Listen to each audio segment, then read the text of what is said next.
ہم کو میڈیا والے نے سوال کیا کہ پاکستان بول رہا اس بارے میں کیا بولیں گے؟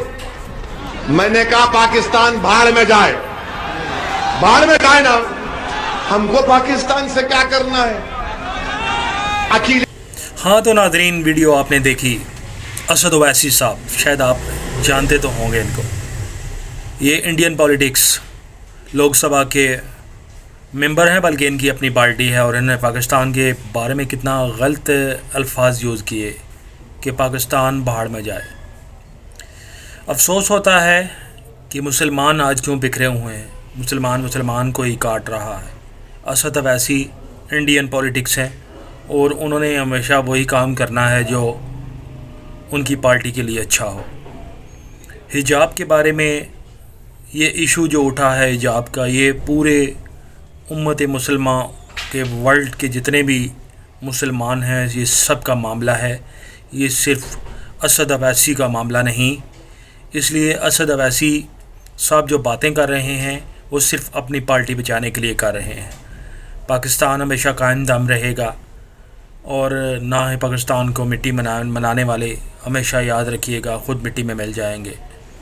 پاکستان ہمیشہ قائم دائم رہنے کے لیے بنا ہے. اللہ پاک اس کو قائم دائم رکھے.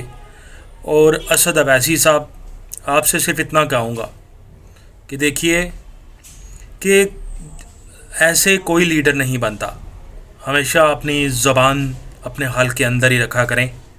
پاکستان کے بارے میں ایسے الفاظ یوز کرنے سے پہلے، ایسی گندی لینگویج استعمال کرنے سے پہلے ایک بار ضرور سوچا کریں کہ پاکستان آپ کا کچھ بھی نہیں لگتا، بلکہ پاکستان اپنے وجود سے قائم ہوا ہے، اللہ کی اطاعت سے قائم ہوا ہے، اور یہ ہمیشہ قائم دائم رہنے والا ملک ہے. آپ اپنے ملک کو سنبھالیں، پاکستان کے بارے میں غلط الفاظ مت یوز کیا کریں. مہربانی ہوگی آپ کی، آئندہ خیال کیجیے گا.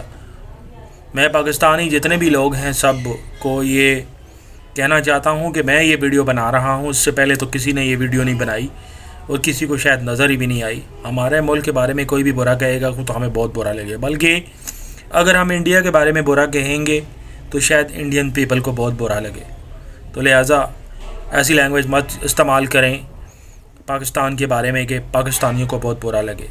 اجازت چاہتے ہیں. میرا یوٹیوب چینل لازمی سبسکرائب کریے گا اور بیل کا آئیکن دبائیں تاکہ میری آنے والی ویڈیو آپ تک پہنچتی رہے.